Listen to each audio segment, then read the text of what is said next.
You're listening to the Hayek Program Podcast.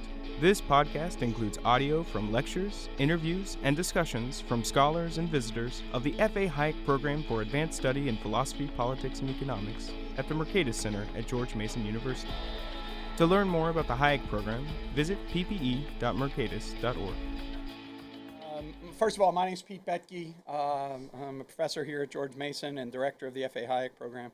But I just wanted to have a word for the graduate students. I have to speak up. Okay, some of you might know this. Those have known me for a long time. I'm kind of crazy about basketball, and I used to coach basketball over at the local high school here for many years, and in different programs. I used to go to coaching clinics, and one of the best coaching clinics was the old coach from Purdue, a guy named Gene Cady, and he was known as a disciplinarian, and he would penalize his players, and he tried to tell all of us high school coaches, he says, you set hard limits. And he says they had to run on Cady time. He goes, that meant if they weren't at the bus by 15 minutes before the time, we didn't take them to the game. Then he stopped for a second. He says, well, except when Glenn Robinson was playing for me. And Glenn Robinson was an All-American. He goes, and Glenn was always late. And I would say, damn, my watch isn't working, like that. And they'd wait for Glenn to get there. So, by the way, for the graduate students first years that are here, if you snooze, you lose. Get here early.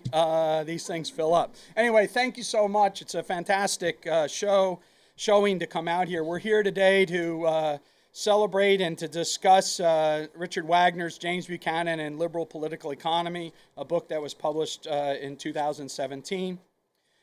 James Buchanan passed away in January of 2013. Earlier that academic year, in August of 2012, 5 years ago, he presented a paper at a seminar at the Public Choice Outreach Conference, which was held in our own Mason Inn. And after his talk, I asked him how he was doing, and he replied to me, I'm not going to imitate him. I don't think this draft is working. I need to go home and do some revising. And I remember thinking at the time that don't we all want to have that attitude all the way to the end of our academic life? Buchanan was a towering figure in the field of political economy and social philosophy, and we are heirs to his legacy. This is the first event that has been held in the newly named Buchanan Hall. And I think it's very fitting that we do that.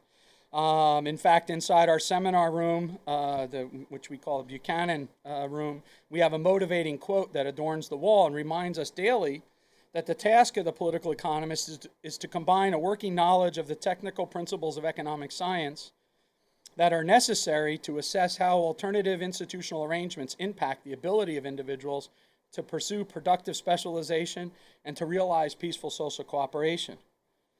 Buchanan was all about how we could find rules that allow us to live better together than we ever could apart. But our task, Buchanan reminds us, doesn't end with this technical assessment of how alternative institutional arrangements impact economic activity, but most include the philosophical discussion that arises wherever and whenever we discuss the appropriate role of government in our practical affairs. Buchanan was, throughout his career, a dedicated Democrat, and his project, in the true Knightian fashion, represents a radical democratic departure from the progressive ethos of elite-driven public policy of his time. He sought to explore what institutional configurations enabled democracy to work in such a manner that externalities would be minimized, and yet deliberations between diverse and conflicting parties could result in agreement. Buchanan sought to find a political organization that exhibited neither discrimination nor dominion. It's an inspiring vision of a democratic system of governance and a society of free and responsible individuals, and it focused his and many of us analytical attention on exchange relations and the institutions within which those exchange relations take place. Richard Wagner is the perfect person to write this book. His association with Buchanan ran 50 years, and it included his time as his student, as his co-author, and as his colleague at University of Virginia, at Virginia Tech, and then at George Mason University.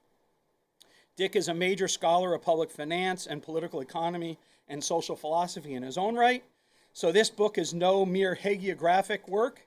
It is instead, as he put it, a rational reconstruction and a jumping off point for his and us, all of us, our own exploration in creative combinatorial theorizing about the liberal project in political economy. Dick is offering us an invitation into the quote-unquote honorable tradition of political economy, and I say we should take it. The format for today will be as follows. We'll first hear from Professor Wagner for about 20 to 30 minutes, and then from Professor Karen Vaughn, who's the former department chair at George Mason University and is responsible for bringing Jim Buchanan to George Mason University in the first place. And then we'll hear from Ross Emmett from Michigan State University, who's a leading authority in the world on Frank Knight and a leading scholar of history of political economy more generally, and each of them will have between 10 and 15 minutes. And then we'll open it up for Q&A, after that. So please join me in welcoming Professor Richard Wagner.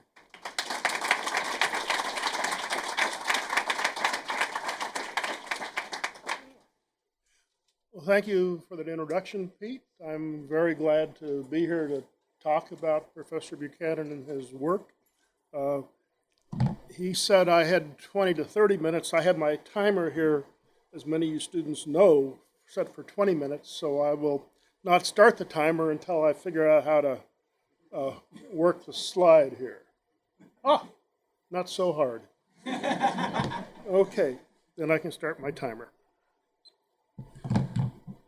This is the cover of the book. Jim Buchanan, after he got out of the Navy in 1946 and then Chicago in 48, after that time he was thoroughly a thinker. The only thing really besides thinking and writing he did was work as a farmer, so to speak. He, especially after his Blacksburg days, he had a farm several miles out in the country. And every time a neighbor would die, he would buy the land and add to it. But he was a thinker par excellence. If you catch my symbolism, see, the publisher gives you a template for the cover and then gives you a series of photos which you can select one. And I selected that one. It didn't quite fit the image I wanted, but it's close. That is, the idea was that public finance, when Buchanan encountered it in Chicago in the late 1940s, was a deep, dark, impenetrable, mysterious forest. Nothing at all hospital growing there. And Buchanan wanted to bring light into that forest, and that's kind of when I was thumbing through the images from which I had to choose. So well, that's pretty good. It's a forest, there is light, and so that's my image of what Buchanan's project was all about, was trying to shed light on a topic that economists hadn't really, with few exceptions, done anything with. And instead were very content to talk about political phenomena as just some impenetrable mess as governed by notions of social welfare functions and stuff like this. So this isn't really, some of you as students know I often will talk about the importance of letting some time pass between writing a draft and then going back and revisiting it, refining it. Well, I had agreed to do this book and to have it submitted by Christmas time. And my wife and I had Christmas company coming as I was finishing it up, and so I sent it off. A few days later, I noticed I was uneasy with the cover because of this. Whoops, wrong way. Up there, you'll see the cover bothered me because there was Jim Buchanan and there was liberal political economy, and he was then trying to fit himself into that. Whereas the title I really wanted, James M. Buchanan's Liberal Political Economy, was the idea that he was Buchanan, he was doing his work, and in the course of doing that work, he was changing some of the ideas that corresponded to the idea of liberal political economy. But the publisher said, no, we've already submitted this to various places. It would be too much work to try to undo all of the stuff that however these things get broadcast. Whether true or not, I don't know. But anyway, I went with that. And so the image I put in that book from the start is that Buchanan emerged from the University of Chicago in late 48 into 1949 as basically an oak sapling. And over the next 64 years, he grew into a gigantic tree. There's one image of an oak tree. Now, fortunately, I have this cane so I can actually point because I have a bad knee that's going to have to be replaced when semester's over. But that, what I have the characterization of Buchanan is that his thought does, as it developed, resemble a gigantic tree, an oak tree, that has a core there, and then it has various kinds of branches that spread out in various kinds of ways. Now, as far as oak trees go, I like that image perhaps a little bit better, but I couldn't decide either way. Though the idea that I have is that, yeah, with respect to a rational reconstruction, again, the difference, at least as I mean it, between a rational reconstruction and an intellectual history is an intellectual history. If I were doing that, I would try to say, how did Buchanan finally become Buchanan? As a thinker, he wasn't Buchanan in 1949. He became Buchanan through the various things he did and he assembled. But that's a kind of a talent and competence that I don't have in great detail. I'm much more, I think, what I'd call a natural theorist, so to speak. And so a rational reconstruction would be more my forte, where I say, okay, here at the end. Okay, dude, you've come to the end. What does it all amount to? What is its internal logic? And that's the kind of question that I posed in writing this book. And what resulted then is my model of Buchanan, which I will take a few minutes to describe. You've seen these nice oak trees. Now, I don't think the cover is not an oak forest, but still, you've seen these oak trees. Now, next you're going to find my paper computerized sketching. Perhaps you might remember, but actually it was about in the fourth grade when I was taking art in the fourth grade or third grade, and the teacher finally, after getting tired of my sketches, said, why don't you just go read for the rest of the semester? So I did, because here's my model of Buchanan, right there. It's written computer with a little paints with a little pencil and eraser. And so what I have down here, public finance is the core. What that means, when Buchanan got out of the University of Chicago, he disliked what he passed for public finance at Chicago. He disliked what passed for public finance everywhere. The big figures in public finance in those days would have been Francis Edgeworth and A.C. Pagoo. And it was even worse at Chicago, in the sense that Chicago economics was the same kind of hortatory, normative kind of what government should do without ever understanding how it might do it. Buchanan wanted to do public finance differently, starting from his very first paper published in 1949 in the Journal of Political Economy, called something like The Pure Theory of Government Finance or something like that, that he wanted to get away from the idea of treating government as some kind of black box, some kind of entity that was just instructed by an economist and then perform, and to treat government rather as composed of people as in all other walks of life. And so that means that the phenomena of public finance have to emerge out of actions and interactions among people.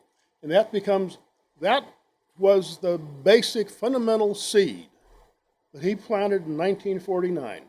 And if you follow through his body of work over the next 64 years, I think you'll see that it's almost as if that sort of foundational presupposition almost elicited what came later, much like Michelangelo describing his work on a block of marble as simply releasing what was inside of it. And I think in Buchanan's case, there was somewhat similar to that. we look at public finance, I mean, throughout his career, when he made contributions within the field of public finance, it would be altogether different from what most people would write about. For instance, you might have, there was a huge, and remains a big literature on what are called sacrifice theories of taxation, an idea of how a public entity could maximize or minimize the discomfort taxes imposed by distributing them in some way among people. That later got inverted to one of how you can have a scheme of taxing and subsidizing that will maximize social welfare.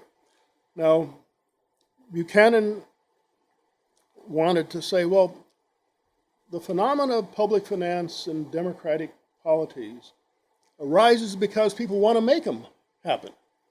And what is the explanation for how they might do that? And so you look at some of the papers, he wrote things like tax earmarking, not an adventure in what would be an optimal procedure for earmarking, but rather in terms of an explanation of under what circumstances do politicians tend to earmark taxes with respect to, for instance, progressive taxation, this big literature, continuing, ongoing literature about optimal income redistribution.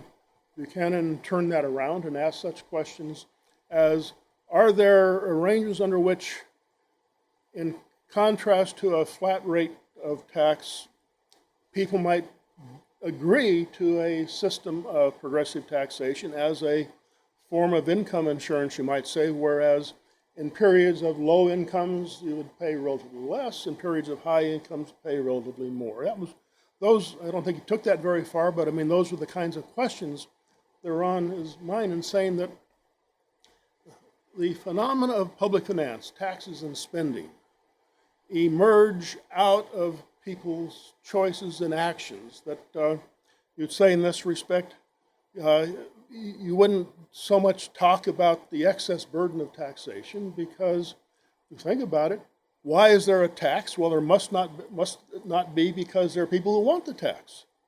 Doesn't mean everyone wants the tax, but for there to be a tax, someone must want it. Some set of people must want it.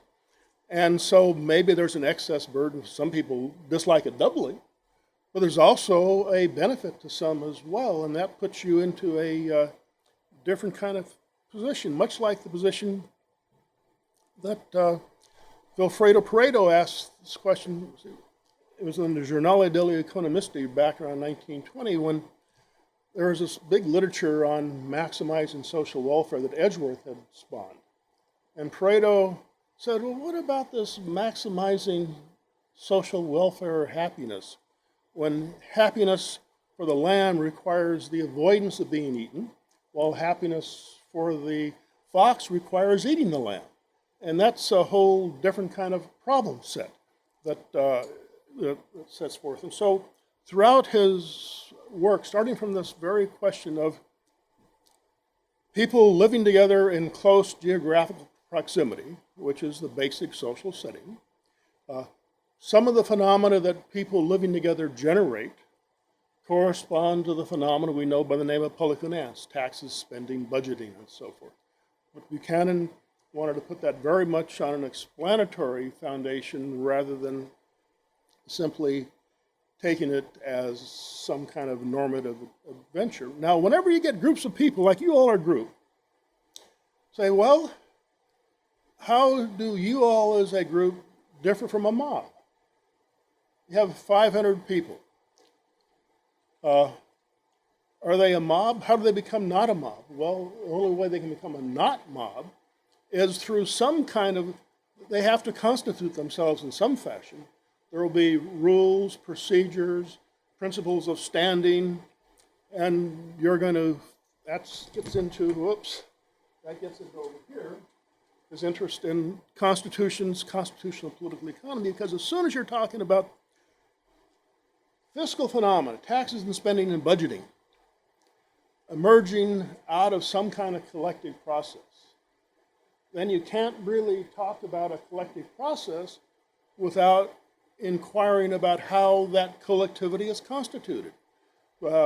because groups can't act unless there is some constitutive process, some provision of leadership and followership, chairmans, members, and the whole variety of things. And so I think that then led to Buchanan to say, well, these constitutional rules, constitutional principles, again, grew very naturally out of his interest in public finance as an explanatory project.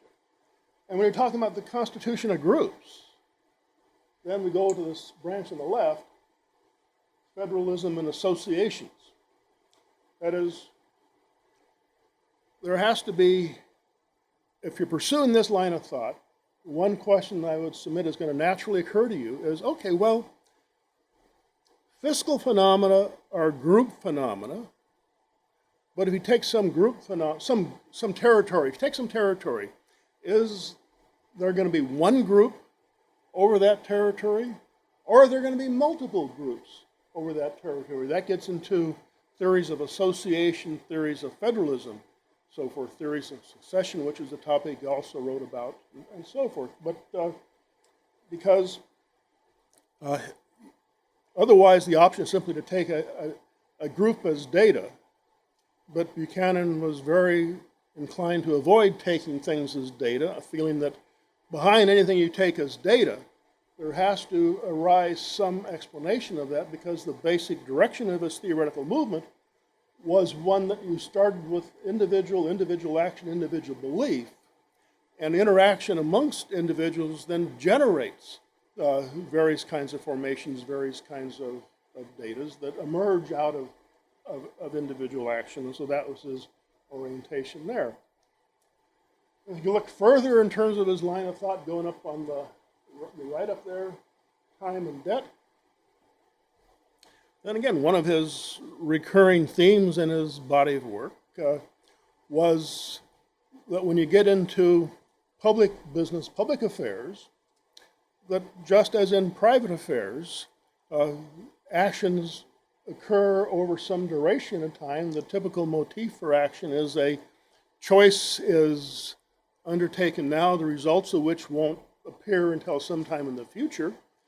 Now, within the theory of private markets, we kind of get away from any problems that might be created by that through the device of residual claimancy in private property. And so it means that the owner of a right of property bears the anticipated future consequences of any actions taken today that might affect values tomorrow, the day after tomorrow.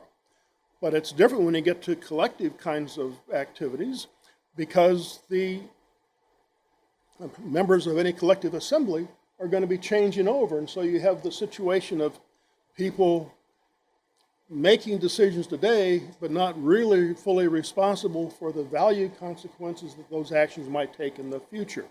And this creates a variety of kinds of further lines of analysis about how do democratic forms of government deal with these matters of time, or don't they deal with them? And that was one of his recurring interests there, of course, was in public debt analysis, where he then, of course, argued that public debt is a way of passing costs from people in the present to people in the future. If you go further up the left there, to entitlement and responsibility, at the same time, once you recognize in terms of the motion of time, the working of time, you have to realize that democratic systems of a liberal form don't necessarily automatically maintain themselves. You go back to that old famous example given of Benjamin Franklin at the end of the Constitutional Convention, when someone asked him what kind of a government you all have created. And Franklin responded, a republic, if you can keep it. And so implicit in there is Benjamin Franklin was a kind of an evolutionary-minded theorist that recognized that, sure, you have something, but to maintain it is another matter. And for Buchanan, responsibility for maintenance, if you ask what is, you might say, someone entitled to as an American citizen, if you go back to our first constitutional document, the Declaration of Independence, we're entitled to life, liberty, and the pursuit of happiness. that's a very small set of entitlements compared to how we think about these things these days.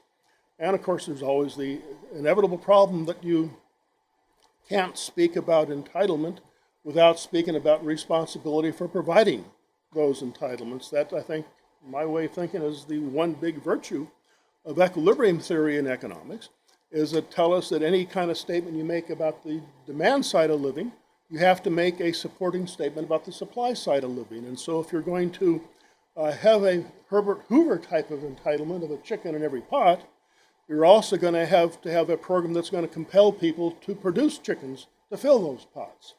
Now, of course, political programs only emphasize the demand sides, not the supply sides for the most part.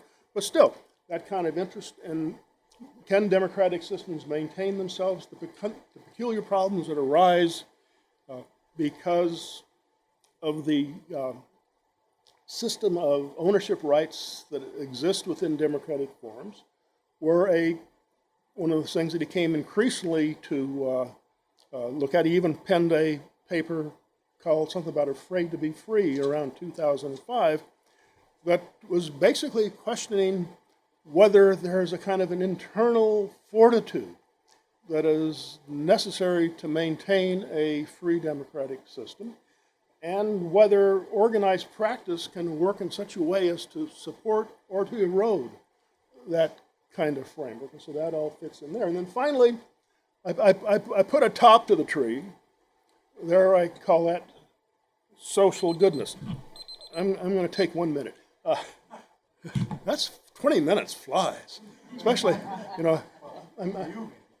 Well, okay. Gotcha. Good going, Gary. Social goodness.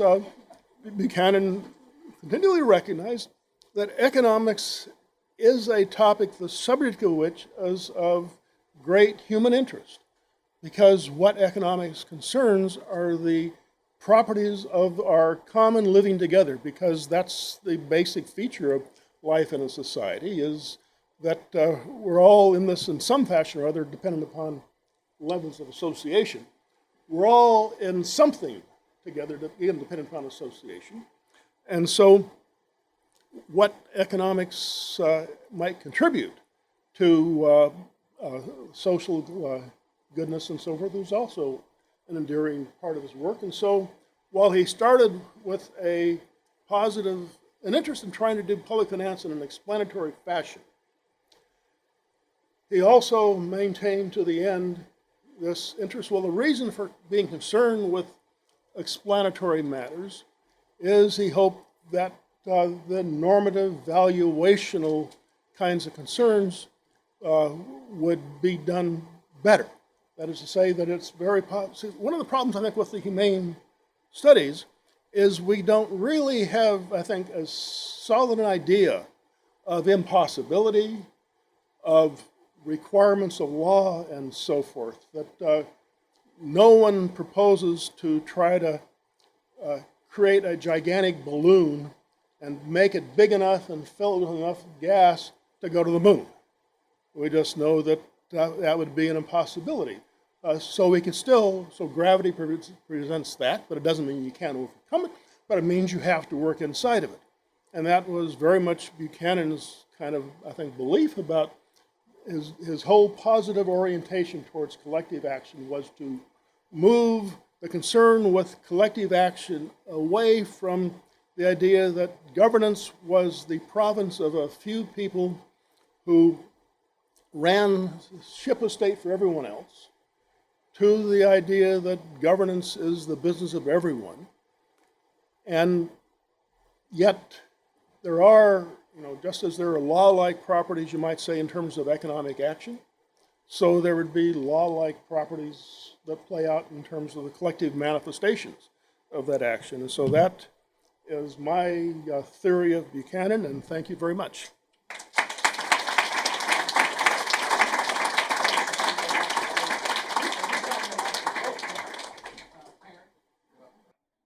Before we started today, I was talking to Ross Emmett, and he said he was really pleased to be here. He wasn't quite sure why, and I said, well, you're the night expert. And I said, I figure I'm here because I'm the Austrian representation. So what I'm going to talk about, as you might guess, is Jim Buchanan's relationship to Austrian economics, and especially at a very crucial time in the beginning of the Austrian revival. And that is through the 60s and into the 70s, where he was really digging deeply into the same issues that the Austrians at the time were exploring. And I have to say, I really appreciate Dick's reconstruction, because I never got that consistency in Jim's work. I thought of him as three things. I thought of him as, all right, this public finance guy, and I didn't care about public finance. Constitutional economics, which I was interested in, but, it wasn't my main thrust. But the thing that really grabbed me about Jim's work was all of his essays on subjectivism and the nature of economic theory.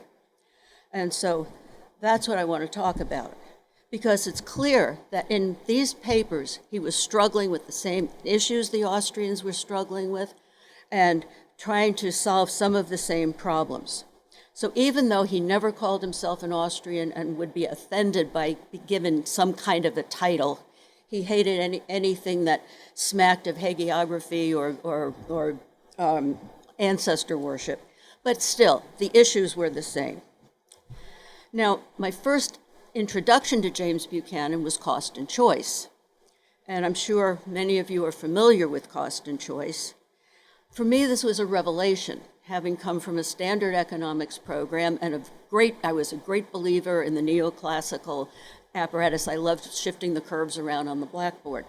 But then Jim writes Cost and Choice, and he says something that I found just startling and ultimately subversive in its implications.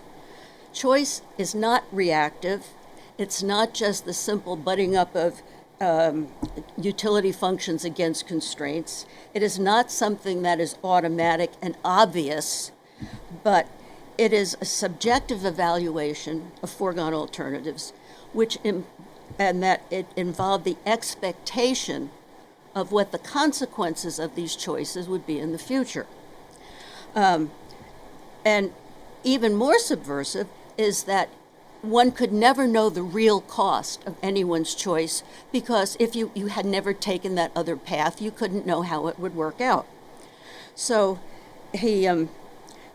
so there's unknowability about the consequences of your choice, unknowability about the genuine costs. All you have are the actual consequences that emerge. But for me, what was particularly interesting is he brought in this discussion of cost, the whole problem of expectations, the future, the passage of time, and he saw my market prices as just one small part of how we evaluate costs. So where do I go from there? I read What Should Economists Do?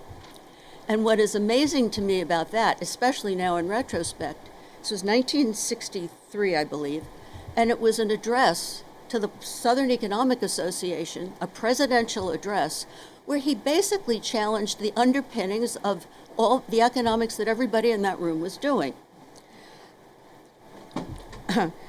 Jim never shied away from controversy or challenge.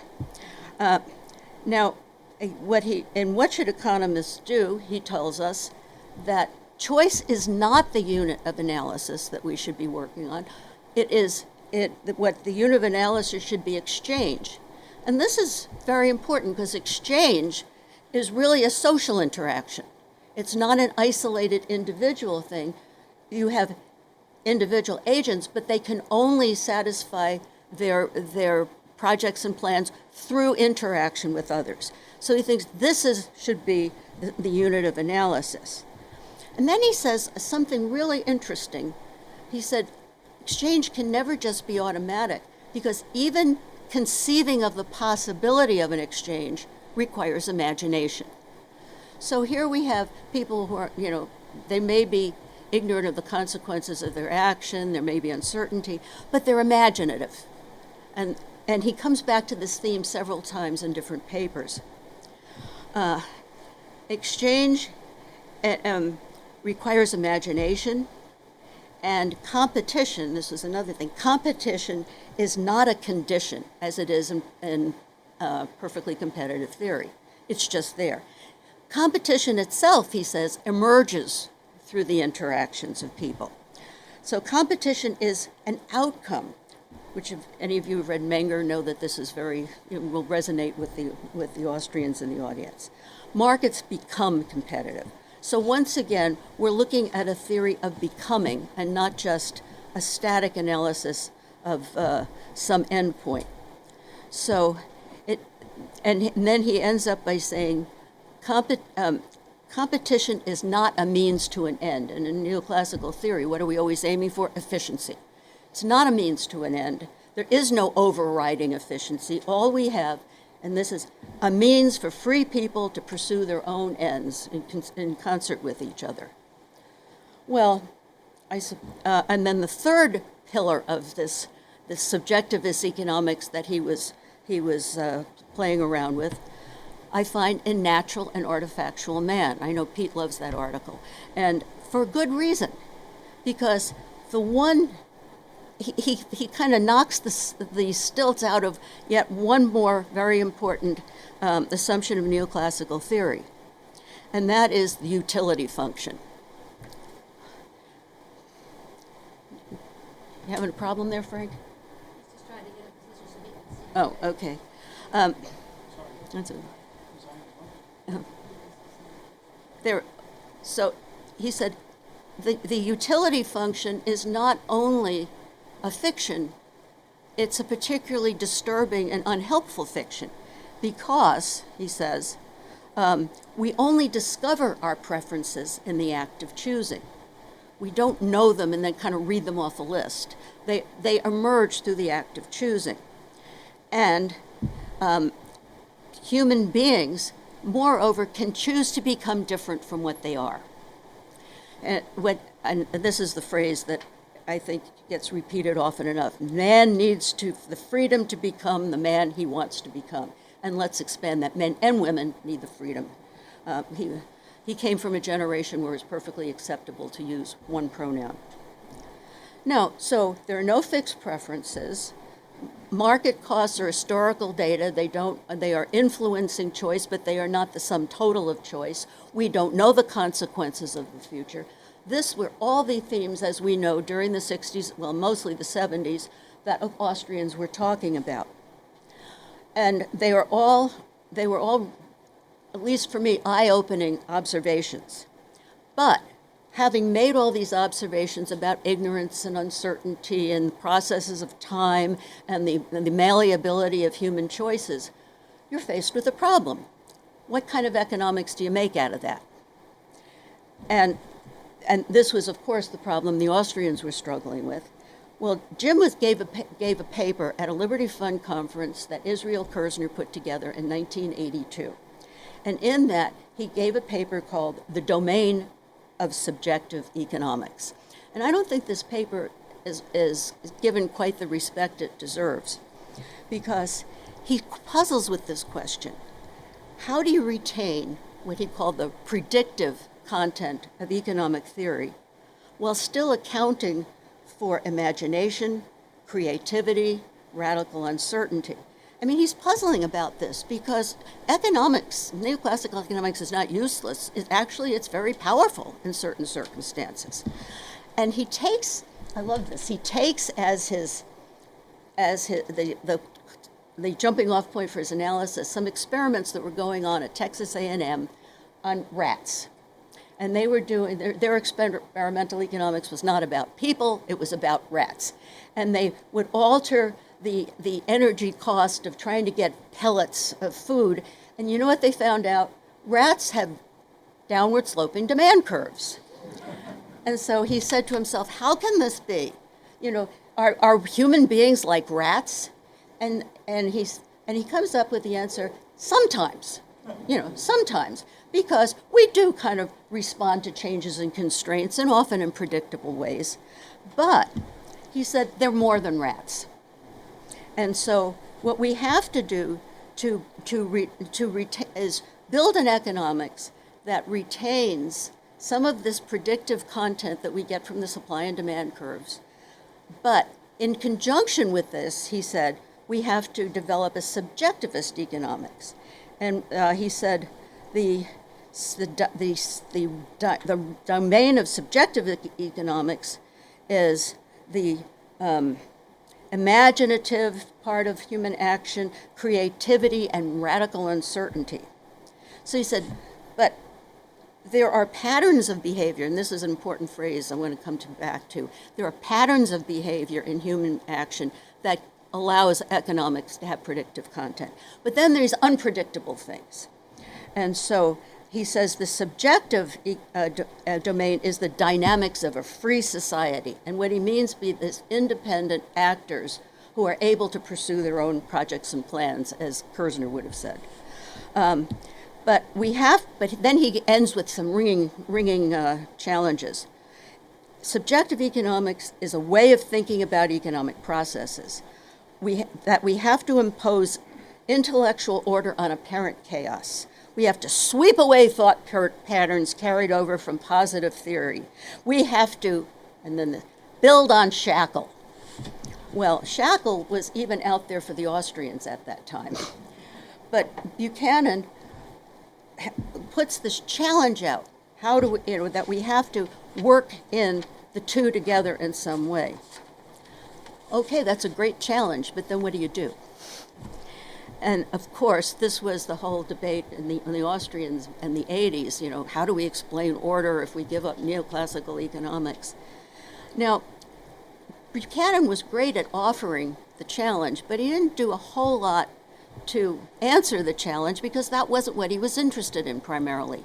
His subjectivism, I think, as Dick has explained, grows out of his public finance, but also his debt theory. You need to find a way to meld the two.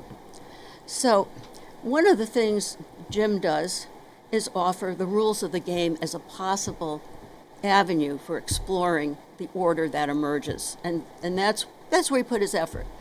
And so, like Smith, he thought all you needed was peace, property rights, low taxes, and non-intrusive government. And then he spent time trying to figure out what rules would be most conducive to economic well-being. If there are flaws in the system, you've got to work on correcting the rules. How much time do I have? Well, I need only 5. Okay. So now,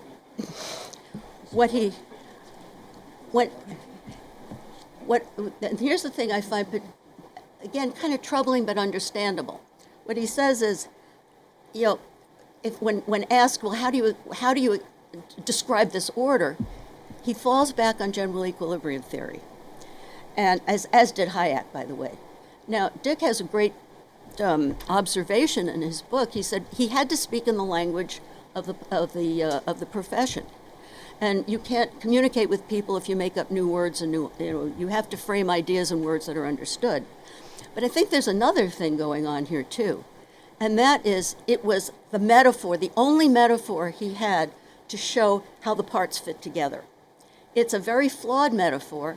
As a matter of fact, it's the antithesis to the subjective economics he wants to talk about, but it was what we had at the time. Now, this has all been a riff on one thing Dick says in his book, and that is Buchanan was a complexity theorist before there were such things. And that's what got me going on this, because when you look at the theory of complex adaptive systems, everything fits. You have independent actors operating in conjunction with each other, producing emergent orders, emergent properties. These patterns that Jim talks about is one of the emergent properties, institutions. So it would have been a perfect fit had he known about it. And I have to say, when I first discovered complex adaptive systems, I said, wow, this is it. Now economics is going to take off from here. We're all going to realize what we have, and we're going to recast how we do economic theory. Well, I guess I should conclude with the great disappointment that we've faced since then. Not only did that not take the neoclassical consensus has fallen apart, and as from what I gather is from brief look at economics journals, all anybody does is data mining and studies in support of government policies. Now, Jim would be rolling over in his grave, I think. But I have two things to say that he might have responded with. What, he would probably have regarded the new economics as the economics of dentists, which he always rather disparaged. But there was something else he always would say to you, no matter how bad the things got. He would say, "You just got to keep the faith." And I think that's the way I'll end.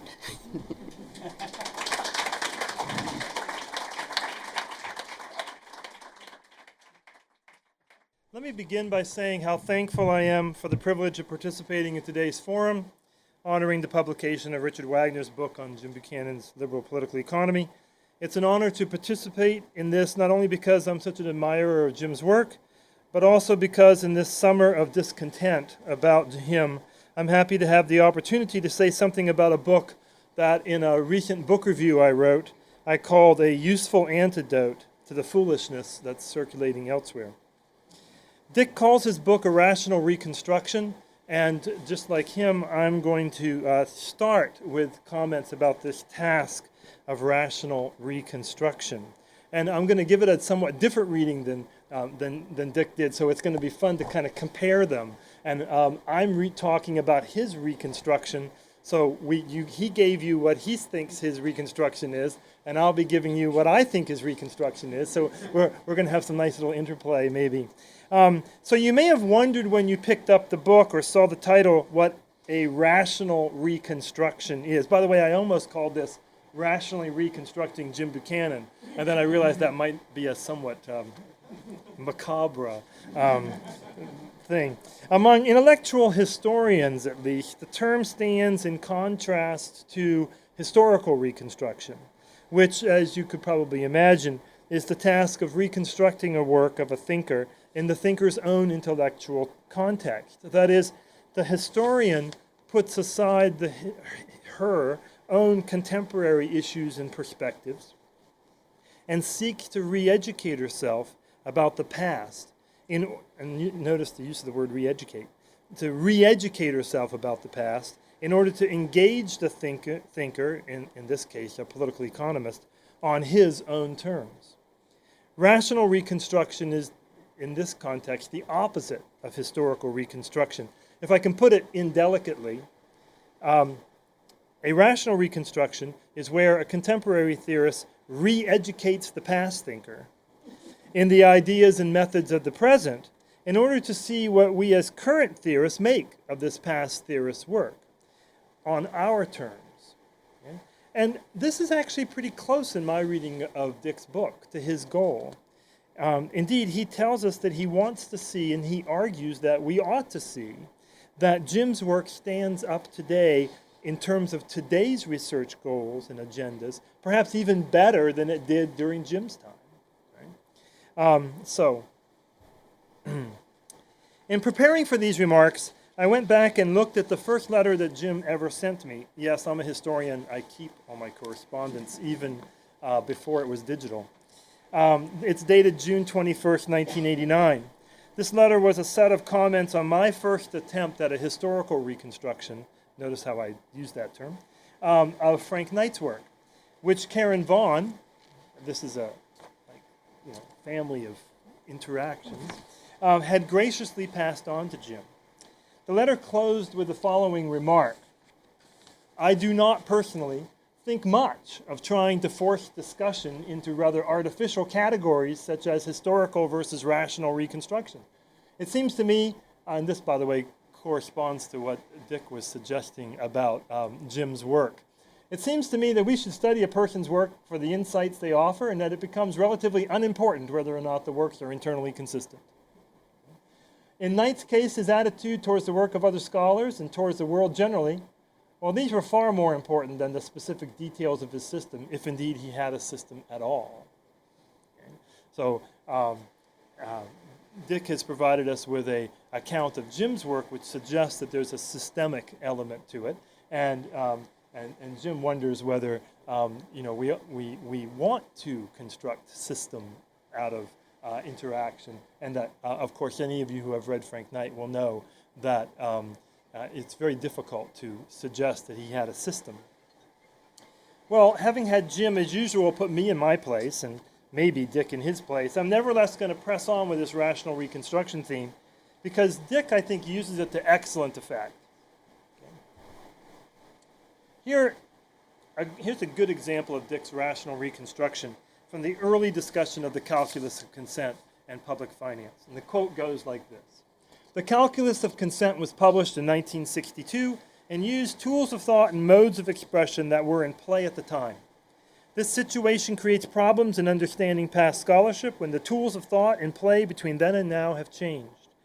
The calculus of consent is universally cited as one of the half dozen or so canonical works of public choice, and it's undoubtedly the urtext of Virginia political economy, but the book reflects in spades the problems I've just mentioned. It was constructed using mostly simple neoclassical tools of thought that were in wide use at the time.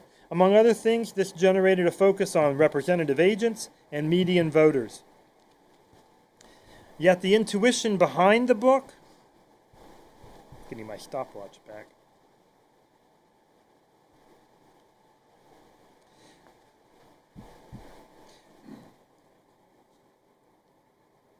"was to use economic logic to make sense of the complex construction of the American constitutional system of 1789, where power was divided in numerous ways and not concentrated in some image of a median voter. The calculus of consent and the vision of public choice it enables is best understood as a confluence of the liberal political economy of classical times." I kind of take that to mean Smith and Company, or did you mean like really classical times? Yeah, classical economic times, yeah. "And the public finance orientation of the classical Italian theorists. In saying this, I don't deny sensibility to the standard reading, that is, the public choice reading, but rather assert that the alternative reading is more consistent with the author's intuitions and their later bodies of work." Now, Dick's reconstruction here suggests that the standard stories that we often tell about Jim's work, the one that I've always said is that his work kind of expands. In fact, your tree kind of suggests it. That it moves from public finance to public choice, to constitutional political economy, maybe even to moral philosophy. It also suggests that the constant refrain we've heard this summer, that Jim taught us that elected officials and bureaucrats are merely selfish, and that Jim himself became the agent of those who could purchase his time and energy, that these are misguided readings. Dick suggests that Jim's questions and intuitions remained the same, but that advances in the field allowed him the opportunity to gradually employ new language to try to answer his questions. A passage from the final words of the book highlight Dick's view, and these are the final words of the book, not the text. It's from the final words of the appendix. Jim Buchanan had a dream. I like that. He wanted to create a new orientation towards public finance. In this, he surely succeeded and fought to the end to keep the dream alive. I think from time to time he fell back too fully onto closed-form models when advancing his dream. When advancing his dream might have been pursued more effectively by adopting more open-ended models. And then he goes on to talk about why Jim told him he couldn't do that. Okay? This is very nice because it suggests that this is consistency and yet a constant search for recasting the argument and the employment of new techniques and the limitations of language in a time frame for capturing ideas. As a historian, I'm very appreciative of those kinds of insights. Now, Dick's subtitle is A Rational Reconstruction, implying that there could be others. And he is correct, if my understanding of rational reconstruction is right. So as I considered his book, I'm actually going to slip back because that's going to come just a little bit later. As I reconstructed the book, I found myself thinking that if I were to undertake a rational reconstruction of Jim's work, there was one theme that I would develop more than Dick did. And this is just a difference in emphasis, right? My emphasis as opposed to his emphasis. I readily admit that this difference reflects, my interests. What I would do, and what I would reflect more on, is the difference Jim drew in considering political economy and morality, especially the distinction he made between moral community and moral order. Now, political economists did not particularly know what to do with when Jim wrote about moral order and moral community. And social and political theorists didn't bother to pay attention to him, so they didn't consider it either. So you'll find surprisingly little commentary about this distinction that Jim attempts. And I think it was an attempt on his part. I'm not sure he settled on it by any means. But I found this summer, I found myself returning to the distinction a couple of times. So let me conclude my remarks with these thoughts about moral communities, moral order, and the problem of social movements. A moral community is a group united by a common morality and who seek through their life together to live out the consequences of the morality they pursue. I think here, for a 20th century example, of Dietrich Bonhoeffer's Gemeinsames Leben, or Life Together in English. Written in the late 1930s when Bonhoeffer led a secret seminary charged with the task of carrying the life of the confessing church forward during the early but very dark days of the Nazi regime. Gemeinsames Leben spoke of how a Christian community could be united as a church through reflection on the sacrifice of Jesus, rather than uniting as a nation around a dynamic but hardly self-sacrificing leader. Today we hear about a nation, America, as a moral community, or sometimes as a community of communities. Jim was doubtful of such claims for any nation, and especially as the moral foundation of state action. In this sense, to echo what Karen said, he was an individualist and subjectivist in morality as well as in political economy. While a moral order can be informed by a moral consensus emerging from a dominant moral community, Jim, as a classical liberal, sought to distinguish moral orders from moral communities. A moral order does not require agreement on morality. It only, this is only capitalized and emphasized and stressed, it only requires acceptance of other participants in the order as moral equivalents. Or I prefer to use the English expression of saying that we accept them as persons. We are a person, they are a person. Moral equivalence. The constitution of a liberal political economy, Jim argued, requires a moral order. It doesn't require a moral community, it requires a moral order. Moral equivalence. Some of his works in the 80s and 90s explore this tension. And one source for Jim's reflections on these themes was the first lecture series ever given at the Thomas Jefferson Center for Studies in Political Economy at the University of Virginia. By the way, you are at the legacy, the existing present legacy of the Jefferson Center. In the spring semester of 1958, the lecturer was Frank Knight, Jim's unofficial thesis supervisor, not the official supervisor, at the University of Chicago, and one of only two individuals whose pictures Jim kept on his office wall. Those of you who were in his office ever know that there were only two pictures on his wall, Vixell and Knight. And they both looked down upon him as he worked. The first lecture in Knight's series on intelligence and democratic action was entitled The Problem of Rational Norms. In the book, it was changed to The Quest for Rational Norms. Now, I'm going to admit here that I think Knight actually tended towards the view that society needed a common moral framework if it was going to be cohesive. However, Frank also never found a moral framework that he thought was worth anything, especially as the foundation for a liberal society. So this initial lecture became a set of reflections on the question of what norms might guide a society's decisions about morality and political economy. A set of rules to guide our choice of moral norms, if you wish. It seems to me that Jim's work on moral order and moral community is Knightian in this sense. The rules for our moral order are not the rules for our life together as a community, but for an ordered liberty that enables us to live together, to quote Paul Seabright, as a company of strangers. Persons, not necessarily who live together in community. I've been reminded of Jim's emphasis on moral order during this summer because social movements often seek not only to change laws and institutions, but also to require changes of heart.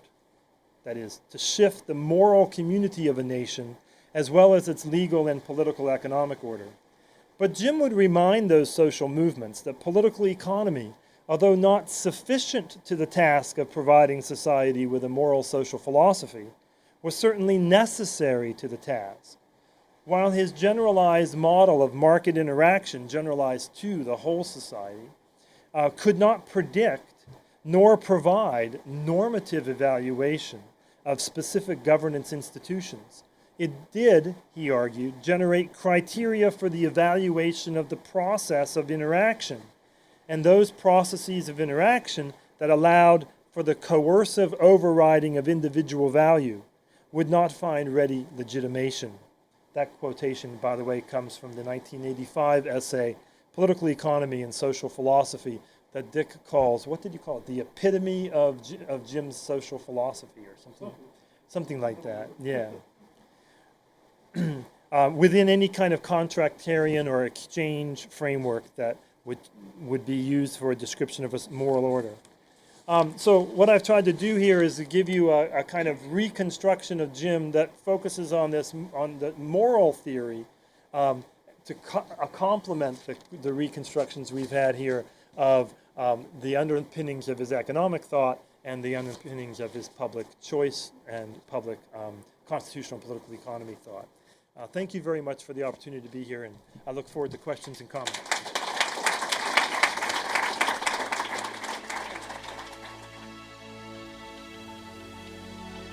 Thank you for listening to the Hayek Program Podcast. To learn more about the research, scholars, and work of the F.A. Hayek Program, visit ppe.mercatus.org.